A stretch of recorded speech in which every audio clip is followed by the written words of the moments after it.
اللہ کے محبوب علیہ السلام ایک دن مدینے سے گزر رہے تھے تو ایک شخص جس کا نام تھا سوا، تو وہ گھوڑا لیے جا رہا تھا، حضور کو پسند آ گیا، اس سے کہا کہ یہ بیچتے ہو؟ اس نے کہا بیچتا ہوں۔ کتنے کا؟ اتنے کا۔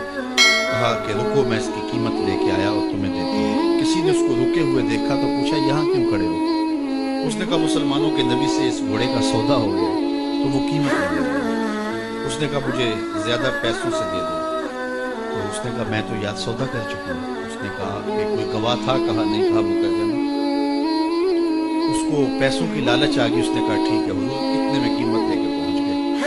تو اس نے کہا میں نے تو آپ سے سودا کوئی نہیں کیا۔ حضور نے کہا ابھی تو سودا ہوا ہے۔ وہ کہنے لگا میں نے سودا کوئی نہیں کیا۔ لوگ بھی اکٹھے ہونے لگے، ہجوم بن گیا۔ اب حضور کہے میں نے گھوڑا خریدا ہے، وہ کہے میں نے بیچا نہیں۔ اب جب لوگوں کا ہجوم بنا تو لوگوں کے ہجوم کا بھی ایک پریشر ہوتا ہے۔ اس نے کہا کہ اگر بات لوگوں پہ چلی گئی تو صادق بھی یہ ہیں ابھی، تو لوگ تو انہیں سچا کہیں گے۔ اس نے کہا اچھا آپ مجھے یہ بتائیں کہ جب دو آدمیوں کے مابین یوں نزاع بن جائے تو اس میں تصفیہ کی صورت کیا ہوتی ہے آپ کی شریعت میں؟ میری شریعت تو کہتی ہے کہ جو مدعی ہے وہ گواہ لائے، والیمین علی من انکر، جو انکار کرتا ہے وہ قسم دے دے۔ اس نے کہا پھر ٹھیک ہے، آپ کا دعویٰ ہے کہ آپ نے گھوڑا خریدا ہے تو پھر آپ گواہ دیں، اور اگر آپ کے پاس گواہ نہیں ہے تو پھر میں قسم دے دیتا ہوں۔ جھوٹ اس نے پہلے بول لیا تھا، قسم دینا اس کے لیے مشکل نہیں تھا، اس کو یہ بھی پتا تھا گواہ کوئی نہیں۔ تو اس نے کہا جناب آپ گواہ پیش کر دیں تو میں گھوڑا دے دیتا ہوں جس قیمت پہ آپ بتا رہے ہیں، اور اگر آپ کے پاس گواہ نہیں ہے تو پھر میں قسم دے دیتا ہوں۔ اب بھری بزم تھی، لوگوں کا ہجوم تھا، اور اس نے ایک ایسی بات کی۔ قبل اس سے کہ کچھ دیر گزرتی، حضرت حذیفہ بن یمان الانصاری رضی اللہ تعالیٰ عنہ آگے بڑھے اور کہا کہ گواہی مانگتا ہے؟ اس نے کہا جی میں گواہی مانگتا ہوں۔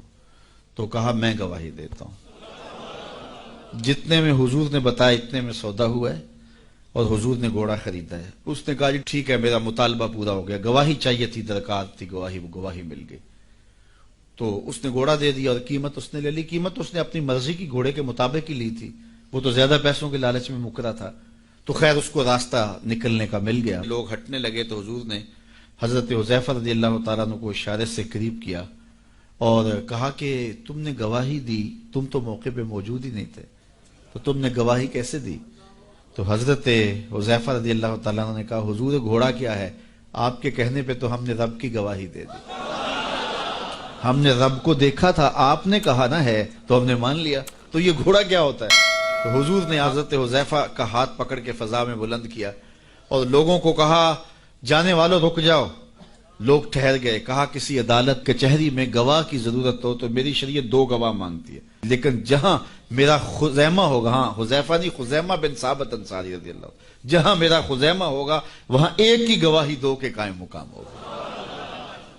فیض پہنچا اے رضا احمد پاک کا، ورنہ ہم کیا جانتے خدا کون ہے۔ میں اگر خدا سے ملنا چاہوں تو مجھے بتاؤ نہ کہ میں کدھر جاؤں، شرق کو جاؤں، غرب کو جاؤں، شمال کو جاؤں، جنوب کو جاؤں، نیچے سوراخ کروں، اوپر سیڑھی لگاؤں، کدھر جاؤں؟ آئیے ذرا قرآن کا اسلوب دیکھیے۔ وَإِذَا سَأَلَكَ عِبَادِي أَنِّي فَإِنِّي قَرِيبٌ۔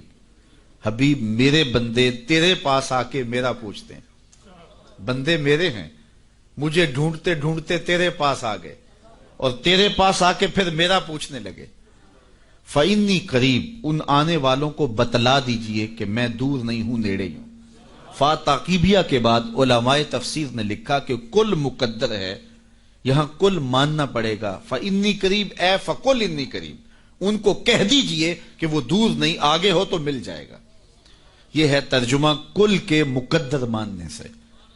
لیکن صوفیہ فرماتے ہیں کل کو مقدر ماننے کی ضرورت ہی کیا ہے، بات ہی سیدھی ہے۔